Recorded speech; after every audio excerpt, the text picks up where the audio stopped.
I was the kind of kid who always blended into the background. Even now, at 28, I still sometimes struggle to take up space. I'm Ben, and I've always been the nice one in the family. The one who keeps the peace, avoids conflict, agrees to things just to make everyone else comfortable. But being nice, it turns out, doesn't mean you're respected. Not in my family, anyway. Thanksgiving dinner this year was the moment something in me finally snapped, but I didn't show it right away. I just sat there, silent, as always, while my family laughed and poked fun like they always did. But inside, something was boiling over. Let me back up a bit. I come from a big, loud, extremely opinionated family. I'm the youngest of three. My sister Cara is 35, and my brother Mark is 32. Our parents, Diane and Rick, are the kind of people who believe in tough love, which, in practice, meant that growing up, any emotion that wasn't cheerful obedience was dismissed as weakness. If you got mad, you were dramatic. If you got sad, you were ungrateful. And if you stood up for yourself, you were causing problems.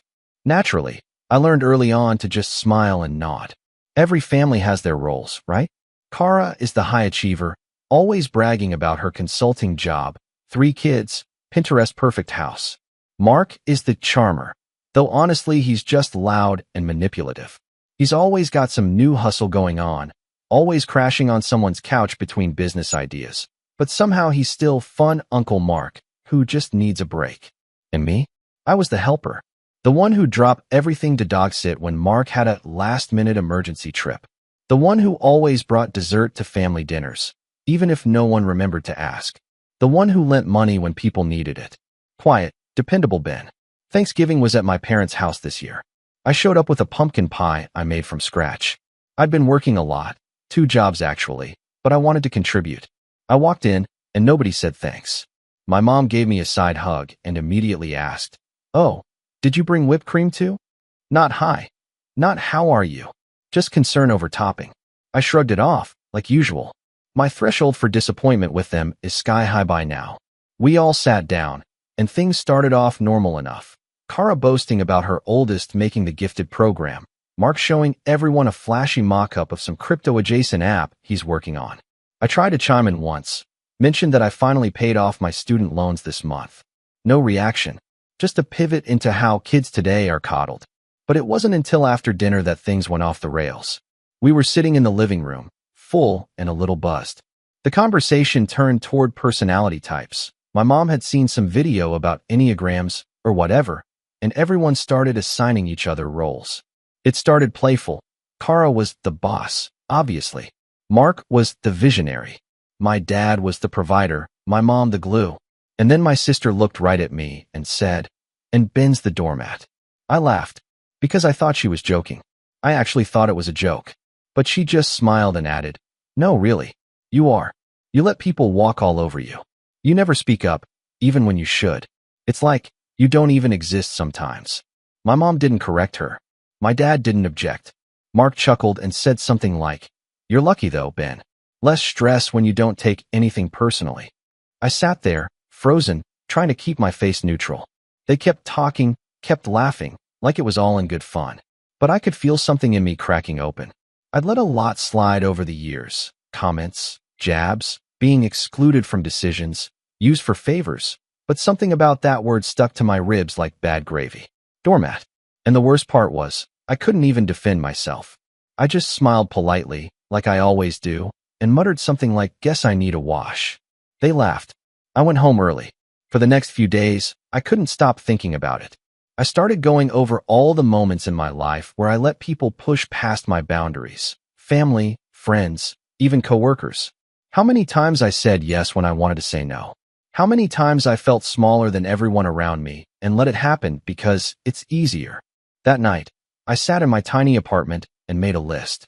A literal list of every time my family had asked me for something in the last 5 years. It was long. Airport rides, co-signing leases, babysitting, covering hotel costs, helping Mark with his website, helping Cara move, giving my dad advice on his taxes. I'm an accountant, by the way, not that they ever remember what I actually do. I was angry, but more than that, I was tired. Tired of carrying a family that didn't even seem to notice I existed unless they needed something. And then, Exactly 2 weeks after Thanksgiving, my dad called. "Hey, Ben," he started, like nothing had happened. "Quick thing, do you have a minute?" He had that tone in his voice, the one he uses when he's about to ask for something but wants to pretend he's just catching up. I played along, curious. Turns out his business was struggling. Not a huge shock. He owns a small logistics company that's been shaky for years, and apparently they'd lost a major contract. He needed to apply for a bridge loan to keep operations running and had already been denied twice. His credit? Not great. My mom had already co-signed something earlier this year and couldn't help again. Then came the ask. I need someone with solid credit to co-sign this next one, just to show good faith. The bank says it'll really help the approval process. You've always been smart with money. I didn't respond right away. He took that as hesitation. Look, it's just paperwork. You don't actually have to do anything. I'll handle the payments. You won't even notice it's there. I had a flashback to Thanksgiving. My sister's smirk. You're the doormat. And for the first time in my life, I didn't default to saying sure. I didn't offer to meet up to talk more or ask how I could help. I just said, in the calmest voice I could manage, "Sorry, Dad. Doormats don't sign legal documents." He went silent, completely silent for a few seconds. Then came the stammering. "Ben, come on. Don't be like that. You know I didn't mean anything by that. That was just your sister messing around. You know she talks out of turn. We were just joking." "Yeah," I said, "funny joke." He started to get defensive, saying things like, "This is family, Ben. We help each other. That's what we do." But it didn't sound convincing. It sounded like desperation wrapped in entitlement. I told him I had to go and hung up. That was the first time I'd ever told any of them no. The first time I didn't cushion it with an apology or try to soften the blow. I just said no. And it felt terrifying and incredible. A few days later, Mark texted me something vague like, "Heard about the loan. Kinda cold, man." Kara chimed in too. "Dad said you bailed on him. Thought you cared more than that." The irony? They still didn't understand what they'd done. What years of being overlooked and undervalued does to someone. They just saw my refusal as a betrayal. That was when I knew the dynamic had shifted. For the first time in my life, they were the ones shocked by my behavior. What they didn't know, what I hadn't told anyone yet, was that I'd already started preparing for this moment long before Thanksgiving. I'd been working quietly in the background, getting my own affairs in order, making moves they hadn't noticed. And what came next? Well, let's just say the fallout from my no was bigger than even I expected. I didn't hear from my dad for a few days after I turned him down. No calls, no texts, just silence. It was oddly peaceful, like I'd stepped outside a storm that I hadn't even realized I'd been standing in. For the first time, my phone wasn't lighting up with requests. No passive-aggressive texts from Kara asking if I was free this weekend to help move some stuff. No late-night calls from Mark begging for a quick loan or a ride because his car randomly died again. Just silence. And honestly, it felt good. But peace doesn't last long in my family. The silence finally broke 1 week later when I got a call from my mom. She never calls me first. Usually she has me call her to check in, or she group texts me along with my siblings. But this time, it was a direct call. I answered, curious. Her tone was sweet at first. Too sweet. "Hi, honey. Just wanted to see how you're doing. Haven't heard from you in a bit." I wasn't about to let my guard down. "I've been good, Mom. Just working." Small talk followed, but I could feel it coming. She was circling, warming me up. Finally, she dropped it. "Your father's been really stressed. He's barely sleeping. He's working so hard to keep the company afloat, and now with the loan being declined again." I didn't say anything. Just let her trail off. She continued, "You know how much he's done for this family. It's hard seeing him like this. He's not getting any younger, Ben." I sighed. "Mom, I'm not co-signing. I already told him that." Her voice turned sharper. "You're being selfish." That word hit me like a slap. Me? Selfish? You don't understand what this loan means. If the business folds, we lose everything. Your father's reputation, our retirement, your sister's kids' tuition. We've all put something into this business over the years. That was when it hit me. They'd all invested in the business. All of them, except me. I had never been asked. Never even told what was going on. Yet now, I was expected to clean up the mess. So why didn't anyone ask me to be part of it when things were good? I asked, "Why is it only now that you need a signature that I suddenly matter?" She paused. A long silence. Then, "You're overreacting." And that was the end of that conversation. The next day, I got a call from Kara. I should have let it go to voicemail. I really should have. But I picked up. "Hey, Ben," she said breezily. "So I heard about the loan situation." Of course she had. "I'm not getting involved," I said flatly. "Oh, I'm not calling about that," she lied. "Well, not exactly. I just think you should know. Dad's talking about selling the lake cabin." That caught my attention. The lake cabin wasn't anything fancy. It was a small, aging place upstate that my grandfather had built in the 60s. We used to go there every summer growing up. It had no Wi-Fi, barely functioning plumbing, and walls covered in old fishing rods and Polaroids. But it was ours. And when Grandpa passed, he left it to all three of us grandkids, me, Kara, and Mark, equally. But, like everything else in our family, I'd always been the odd man out. Mark had basically taken it over for years, throwing parties and claiming he did maintenance, though it was clear he just used it as his weekend hangout. Kara had decorated one of the rooms as a kid's zone and treated it like her own vacation home. I rarely got a say. "Why would Dad be selling the cabin?" I asked. "He doesn't even own it." She hesitated. "Well, technically, the title's still in his name. Grandpa left it to us in the will, but Dad never fully transferred the deed. You know how slow he is with paperwork." My stomach dropped. "So legally it's still his?" "Sort of. He always said it was ours, but yeah, on paper, it's still under his name. And with the loan situation, well, the bank might require collateral." I couldn't believe it. After all these years of being sidelined and ignored, now they were planning to put up property that was supposed to be mine too as collateral for a loan I'd already refused to support. I told her flat out, "He can't use the cabin. It's not just his. That's not fair." And then came the kicker. Kara laughed. "Oh, Ben, don't be so dramatic. You've barely even gone up there in the last few years. You don't even use the place." I wanted to scream, but I didn't. I just hung up. That night, I pulled out every file I had. The cabin, the will, emails from Grandpa, old letters. Sure enough, my name was listed. The cabin was meant to be jointly owned. But legally, it was vulnerable. My dad could still try to leverage it unless someone challenged him. I booked a consultation with a real estate attorney the next morning. And that, it turns out, was the first real domino.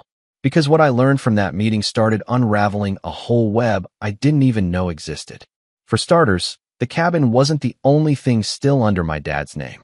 Several other assets, ones that Grandpa had left for the grandkids, had never been properly transferred. My siblings didn't care because they were allowed to use those assets freely. Mark had been driving Grandpa's old Jeep for years. Kara's kids used the inheritance money meant for education purposes on summer camps and elite private schools. No one had questioned it because it all worked smoothly until now. And I'd been excluded. Not out of malice, maybe, but out of assumption. Assumption that I wouldn't rock the boat. That I'd just go along with whatever they decided. That was when I realized they didn't see me as family. They saw me as furniture. I started keeping a journal. Not for emotional reasons, but to document everything. Dates, phone calls, quotes. Something inside me had shifted. I didn't know what I was going to do yet, but I knew one thing for sure. I wasn't going to be quiet anymore. A week later, my mom hosted a Sunday dinner and invited me, which really meant she told me I was expected to come. I almost didn't go, but then I thought, maybe it was time I saw them all face to face. When I got there, everyone was already seated. The atmosphere was weirdly cheerful. Mark was cracking jokes. Kara was showing off photos from some winter recital. My dad stood when he saw me and gave me a big, awkward pat on the back. "Glad you could make it, son." I didn't smile. I just nodded and sat down. We made it halfway through dinner before the topic came up.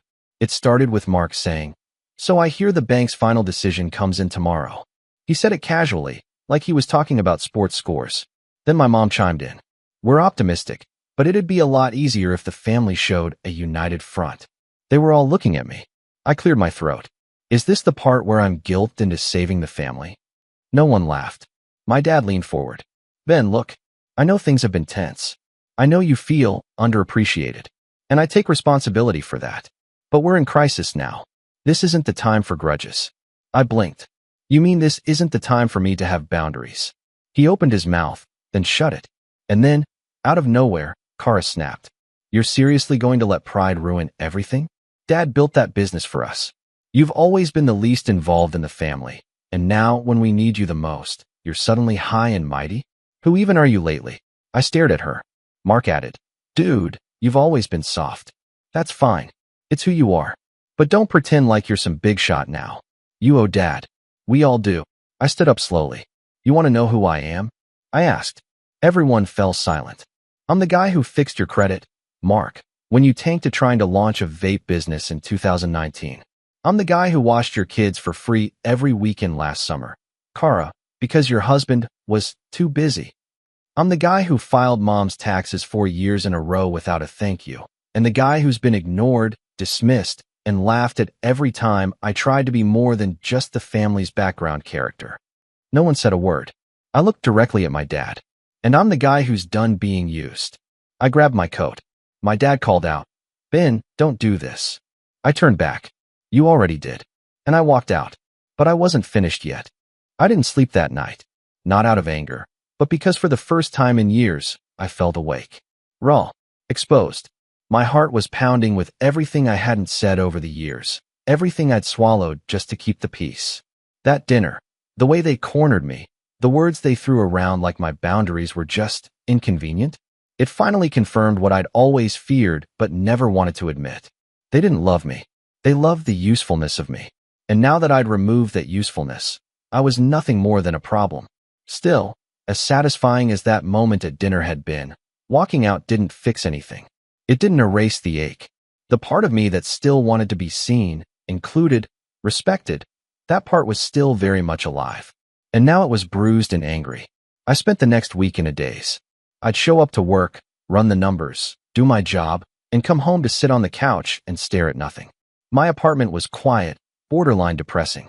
I hadn't decorated it in years, just the bare essentials. The same IKEA couch I'd bought out of college. Dishes in the sink. No photos on the walls. I'd spent so long putting everyone else first. I didn't even know what my life looked like without them in it. And then came the email that finally broke me. It was from the bank. Somehow, despite everything, my dad had submitted a new loan application and had listed the lake cabin as collateral. Even though I'd said no. Even though I'd warned Kara. Even though I had spoken up. I called the bank directly. At first, they refused to disclose anything, standard procedure. But once I provided the documentation from my grandfather's will, along with proof that the cabin was meant to be divided between 3 parties, the tone shifted. The loan was still under review, but now it was flagged as disputed property. Still, I was shaking. The idea that my father, after everything, would just go ahead and use the cabin anyway, that was the final nail in the coffin. It wasn't just disrespect anymore. It was betrayal. Legal, deliberate betrayal. I broke down. Completely. I'm not proud of it, but that night, I curled up in bed and cried until I couldn't breathe. Years of being walked on, laughed at, dismissed, used, it all came crashing down. And the worst part? I couldn't even bring myself to tell anyone. I had no close circle, no best friend I could vent to. My whole life had revolved around being the dependable one, the background support, the emotional sponge. And now, I was empty. But hitting rock bottom has a strange way of clearing the fog. The next morning, I got up early, shaved, cleaned the entire apartment top to bottom. I threw away the takeout boxes, dusted off the bookshelf, changed my sheets, opened the windows. I stood in the center of my living room and looked around. For the first time in years, it felt like my space. Then I sat down and made a plan. I had spent nearly a decade in accounting, but always working for others. Small firms, mostly. Helping people with taxes, reconciling books, cleaning up messes. I'd gotten so good at solving other people's problems that I'd never considered solving my own. But now, things were different. I pulled out a notebook and started writing. Every skill I had. Every certification. Every connection. Then I wrote a question at the top of a fresh page. What would I do if I didn't have to be anyone's crutch? The answer came quickly. I'd start my own practice. Quietly. On my terms. I'd always dreamed of it. Starting my own solo firm that specialized in helping freelancers and small businesses manage their finances. No big corporate nonsense. No flashy branding. Just clean, honest work. But I never dared because, deep down, I never believed I was capable of being the main character in my own life. Now, I was done being a sidekick. I spent the next 2 months building it out. Nights, weekends, lunch breaks, any free time I had. I watched tutorials, designed a basic website, set up an LLC, and filed all the right paperwork. I built a pricing structure, researched competitors, and created templates for onboarding clients. Slowly, I began networking in local forums, joining business Facebook groups, offering free advice on Reddit to establish credibility. I picked up my first client in late January, a self-employed graphic designer who needed help untangling a tax mess. I charged less than I should have, but it was a start. Then came another, a yoga studio owner with 3 years of back taxes. Then a tattoo artist. Then a food truck owner. They weren't huge jobs, but they were mine. And with every email, every invoice, every client thank you, something in me healed. Every moment I spent working on this business reminded me that I could take up space. I could say no. I could build something without permission. I didn't need to ask my family to see me. I could see myself. I kept it all under wraps. No family mentions. No announcements. I stopped responding to the group chat entirely. After the cabin incident, I had expected a storm, angry messages, calls, threats. But instead, they went quiet. Not out of respect, but dismissal. It was like they had silently agreed to freeze me out, as if I was being punished for not falling in line. That's when I realized I was finally free. But the final push, the moment that truly solidified the rise, came in mid-March, when I got a call from someone I never expected, my grandfather's old lawyer. "Ben," he said, "I'm reaching out because I found something in your grandfather's files. I was reviewing some estate documents, and I realized there's a letter addressed to you. It looks like it was never delivered." He said he could mail it, or I could pick it up in person. I drove there the next day. The law office was small, tucked between a coffee shop and a used bookstore. Mr. Alcott, the lawyer, handed me the envelope, old, yellowed, but sealed. On the front, in my grandfather's handwriting, "To Ben, for when you're ready." I opened it right there in the office. It wasn't long, just a page and a half, but every word hit me like a brick. He wrote about how he'd always seen how I was treated, how he noticed the way I got talked over at family dinners, how my siblings took without thanks, how I always gave in to keep the peace. He wrote that he admired my kindness, but he hoped I'd learn that kindness doesn't mean erasing yourself. And then he wrote this: "The world will always take from you, Ben, if you never learn to hold the line. But you don't need to become loud to be strong. You just need to be willing to walk away when they stop listening." I cried in my car for a long time after that. It felt like someone had seen me all along. That maybe, just maybe, I wasn't the weak one. I was just surrounded by people who needed me to be weaker so they could feel strong. That was the day I made the final decision. I wasn't going to just rebuild my life. I was going to protect it.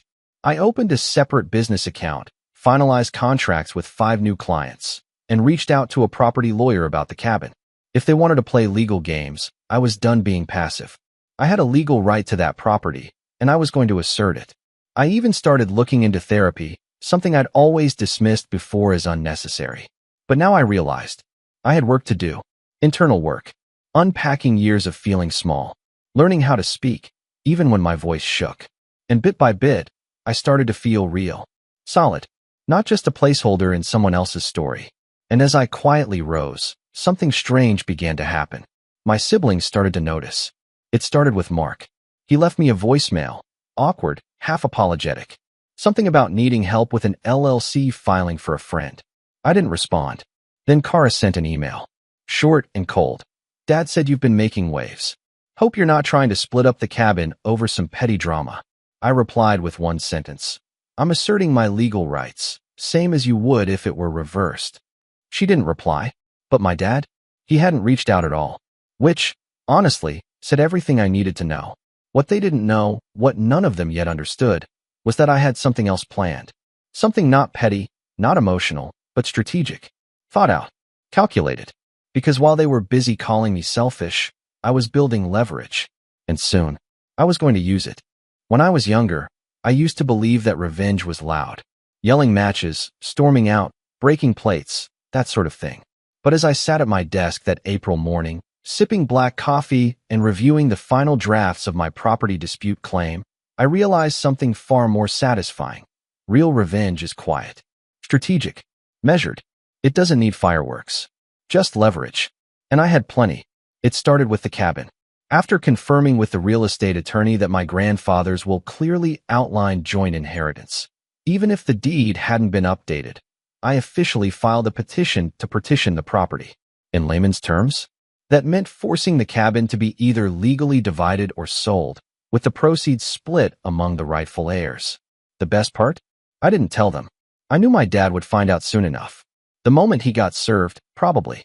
And when he did, he'd realize he couldn't use the cabin as collateral anymore. Not unless I agreed to it. Which I wouldn't. Not now. Not ever. But that was just the beginning. Over the past few months, while building my business and slowly untangling the knots of codependency, I'd also been digging through years of financial records. My family, for all their self-righteous posturing, had left a messy paper trail. For example, remember how Kara's kids got into those elite private schools? Turns out, part of the tuition was paid through an education fund my grandfather had set up for all his grandchildren. It was supposed to be split 3 ways. But based on the withdrawals I'd traced from the fund statements, nearly 90% of it had been used for her kids alone. I printed out the records, highlighted the numbers, made copies. I also pulled documentation from the time I'd lent Mark $2,000, money he never paid back, and dug up emails showing I'd helped him clean up his credit, co-sign on a short-term apartment lease, and even transfer a car title into his name after some shady situation involving parking tickets. I had emails, texts, even a Venmo note labeled loan, please pay back. Again, I printed everything. Not to confront them with yet, but to prepare. I wanted my own little arsenal of truth. Facts they couldn't spin. Evidence they couldn't dance around. I was tired of their games. But the real turning point came when I decided to take a closer look at my dad's business. The very one he'd begged me to co-sign a loan for. Thanks to public records and some clever use of LinkedIn and business directories, I found out that not only had his company been hemorrhaging money for years, but they'd also been taking out short-term high-interest loans just to keep payroll afloat. Worse, one of the business's side ventures, a logistics software platform he had sunk tens of thousands into, was partially funded by family investment. Only, no one had ever asked me to invest. So where did the money come from? That's when I found it. A quiet little transaction from 3 years ago, labeled as a family emergency, withdrawal from a mutual fund that had my name attached to it. One my grandfather had set up in my name when I was a teenager. I'd never touched it. I didn't even remember it existed. But there it was, emptied in a single transfer. Gone. I stared at the screen for a long time. They'd taken my money. Without telling me. Without asking. Without even pretending to include me. I remember standing up, pacing my apartment, trying to breathe through the rush of heat flooding my chest. For all the things they'd called me, for all the times they'd laughed behind my back, dismissed me, treated me like a doormat, they hadn't even seen me as human enough to deserve a heads up before stealing from me. That was when my plan solidified. It wasn't going to be about getting even. I wasn't interested in screaming matches or dramatic family showdowns. I didn't want to yell. I wanted to be done. But I wasn't walking away empty-handed. So I did what I do best. I made a list. Step 1. Partition the cabin. Already in motion. Once the court approved it, the family would either have to buy out my share or sell the property altogether. Either way, I'd finally get what was mine, and they'd have no leverage left. Step 2. File a complaint regarding the mismanagement of the education fund. I wasn't planning to sue anyone, but a formal complaint through the proper channels, the bank that managed the fund, would trigger an audit. And once that audit showed the imbalance, Kara would either have to repay what she'd used or risk legal scrutiny. Step 3. Confront my father, privately and with evidence, about the stolen mutual fund. I didn't want the money back. It was long gone. But I did want acknowledgement. And more importantly, I wanted to make it clear that if he ever used my name or assets again without permission, I'd go public. Quietly. Legally. And I had every piece of proof I needed to burn that bridge completely if he forced my hand. Step 4. Protect my future. This part was more personal. I updated my legal documents, will, power of attorney, everything. I removed all family members from emergency contact forms. I added a clause to my business stating that no familial financial involvement would ever be accepted without dual written consent. Then, I got a new phone number. I didn't delete my old one, but I turned off the ringer, put it on silent. Any call from family went straight to voicemail, where they were greeted with a new message. Hi, this is Ben. If you're calling regarding personal matters, please email me instead. If this is family, and you're calling about money, I'm not available. It was petty, and it was perfect. I told no one about my moves. Not even the lawyer I worked with knew the full picture. I kept it all airtight, meticulous, professional. Because the goal wasn't to destroy them, it was to detach. Fully, cleanly, and in a way they couldn't twist into Ben being dramatic or Ben overreacting. The beauty of it all was that I didn't have to do anything dramatic. The systems would do it for me. The legal filings, the audits, the emails, the quiet pressure of paperwork. And while all of that was moving behind the scenes, I kept building my business. By May, I had over 20 regular clients. I'd upgraded my office space, just a small co-working suite, but it felt like a throne. I replaced my worn-out couch, hung framed art on my walls, took a solo trip to Colorado, hiked, took photos, smiled for real in a selfie for the first time in years. I was living, not waiting to be useful, not hoping to be liked, just living. And then, just as I was beginning to feel settled, the text started up again. This time, it was Kara, then Mark, then my mom. Vague at first, then increasingly frantic. Kara, you need to call Dad. It's urgent. Mark, dude, what are you doing? You're tearing the family apart. Mom, Ben, please. This has gone too far. Don't do this. I didn't respond. Because they still didn't get it. I wasn't doing anything to them. I was simply refusing to be the cushion that made their bad decisions feel soft. But I'll admit, part of me wondered what exactly had triggered the panic. I didn't have to wonder for long. A week later, a thick envelope arrived in the mail. Legal documents. My father's business, his entire company, had gone into receivership. The bank, denied the final loan, had begun the process of liquidating assets. And one of the assets attempted to be pledged as collateral, the cabin, had been frozen in a legal dispute. My dispute. That meant the bank couldn't use it to cover losses, which meant they were coming after my dad's personal assets now. And suddenly, the man who had looked me in the eye and said, "You're being selfish," was now facing the financial consequences of a lifetime of entitlement. And I wasn't done yet. Because the final piece of my plan, well, it was almost time to put that into motion. The letter arrived on a Tuesday morning. Thick, cream-colored envelope. No return address. Handwritten in calligraphy ink, just my name, Ben Jameson. It was from my father. I set it on the counter and walked away. Made coffee. Fed the neighbor's cat, who'd decided my porch was his second home. Then, with the mug warm in my hand, I opened it. For pages. Neatly written. No greeting. No dear son. Just his voice, formal and strange, as if he were addressing a business associate, not the child he once tucked into bed. The first half was a defense. Of course it was. A long-winded justification about how he was under pressure, how he thought I'd understand, how he'd always provided for the family, and that this business, his legacy, was supposed to be for us. How disappointed he was that I'd chosen paperwork over people. That phrase stuck with me. The second half turned ugly. He accused me of betrayal. Said I'd embarrassed him. Said I'd crippled the family by forcing legal action over the cabin. That I'd turned my back on blood for pride. That I would regret this one day. And at the bottom of the last page, a postscript. You were never built for this kind of life, Ben. You're not ruthless enough. But I guess you learned a few tricks after all. I folded the letter in half and slid it into a drawer. That night, I hosted dinner in my new apartment. Nothing fancy, just a few friends I'd made through the small business community. People who laughed without condescension. People who listened. As they ate lasagna and told stories about nightmare clients and weird tax loopholes, I felt something I hadn't in years. Contentment. But let me back up one more time. Because the final stage of all this, the real revenge, wasn't just about property or bank accounts or even legal filings. It was about ownership. Of my story. My voice. My past. A few days after receiving that letter, I published a blog post. Just a personal piece on my business website, titled, Why I Said No. I didn't name names. I didn't rant. I just told the truth. About growing up quiet. About being useful but invisible.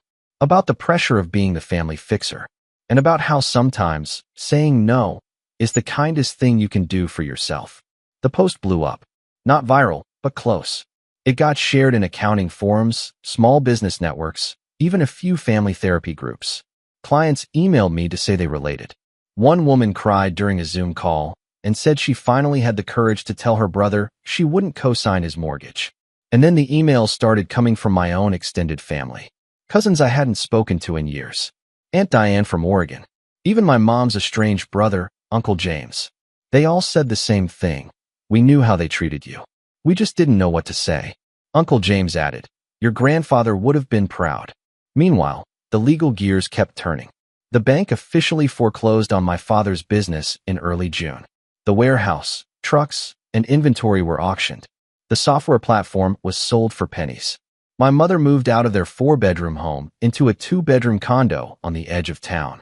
I heard this not from them, but from a mutual family friend who still occasionally checked in. The cabin?